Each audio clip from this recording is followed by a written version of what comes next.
ನಿನ್ನೆ ಸಂಸತ್ ಭವನದಲ್ಲಿ ಆದಂತಹ ದಾಳಿಯ ಬೆನ್ನಲ್ಲೇ ಸಹಜವಾಗಿ ಇದು ಕಾಂಗ್ರೆಸ್ಗೆ ಅಸ್ತ್ರ ಆದಂತೆ ಕಾಣಿಸ್ತಾ ಇದೆ. ಹೀಗಾಗಿ ಪ್ರತಿಭಟನೆಯ ಹಾದಿಯನ್ನ ಕಾಂಗ್ರೆಸ್ ಹಿಡಿತಾ ಇದೆ.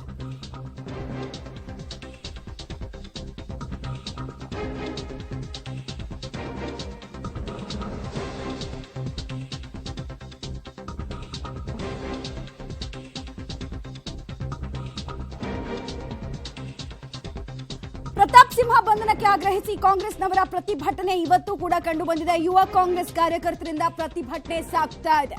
ಪ್ರತಾಪ್ ಸಿಂಹ ಮುಖವಾಡವನ್ನ ಧರಿಸಿ ವಿನೂತನವಾಗಿ ಪ್ರತಿಭಟನೆಗೆ ಅಂತ ಹೇಳಿ ರಸ್ತೆಗೆ ಇಳಿದಿದ್ದಾರೆ. ಹಾಗೆ ಪ್ರತಾಪ್ ಸಿಂಹ ಅವರ ಭಾವಚಿತ್ರವನ್ನ ಪ್ರದರ್ಶನ ಮಾಡ್ತಾ ಅಧಿಕಾರದ ಘೋಷವಾಕ್ಯಗಳನ್ನ ಕೂಡ ಮಾಡ್ತಾ ಇದ್ದಾರೆ. ಹಾಗೆ ಚಪ್ಪಲಿ ಸೇವೆಯನ್ನ ಕೂಡ ನಾವು ಮಾಡ್ತೀವಿ, ನೋಡ್ತಾ ಇರಿ ಅಂತ ಕೂಡ ಹೇಳ್ತಾ ಇದ್ದಾರೆ. ಆಮೇಲೆ ಕೆಲವರೆಲ್ಲ ಅದನ್ನ ಪ್ರದರ್ಶನ ಕೂಡ ಮಾಡಿದ್ದಾರೆ. ಪ್ರತಾಪ್ ಸಿಂಹ ಫೋಟೋಗೆ ಬೆಂಕಿ ಹಚ್ಚಿ ತಮ್ಮ ಆಕ್ರೋಶವನ್ನ ವ್ಯಕ್ತಪಡಿಸ್ತಾ ಇದ್ದಾರೆ ಕಾಂಗ್ರೆಸ್ನ ಕಾರ್ಯಕರ್ತರು. ಬಿಜೆಪಿ ವಿರುದ್ಧ ಕೂಡ ಇದೇ ಸಂದರ್ಭದಲ್ಲಿ ಧಿಕ್ಕಾರದ ಘೋಷವಾಕ್ಯಗಳನ್ನ ಮೊಳಗಿಸ್ತಾ ಇದ್ದಾರೆ. ಕೂಡಲೇ ಸಂಸದ ಪ್ರತಾಪ್ ಸಿಂಹ ಅವರನ್ನ ಬಂಧಿಸಬೇಕು ಅಂತ ಹೇಳಿ ಆಗ್ರಹಿಸಿ ಪ್ರತಿಭಟನೆ ಮಾಡ್ತಾ ಇದ್ದಾರೆ. ರೇಸ್ ಕೋರ್ಸ್ ರಸ್ತೆಯ ಕಾಂಗ್ರೆಸ್ ಭವನದಲ್ಲಿ ಈ ಪ್ರತಿಭಟನೆ ಸಾಗ್ತಾ ಇದೆ. ಪ್ರತಿಭಟನಾಕಾರನ್ನ ಪೊಲೀಸರು ಹರಸಾಹಸ ಪಟ್ಟು ವಶಕ್ಕೆ ಪಡಿಬೇಕಾಗಿ ಬಂತು. ದೃಶ್ಯಾವಳಿಗಳಲ್ಲಿ ನೀವು ಗಮನಿಸ್ತಾ ಇದ್ದೀರಿ.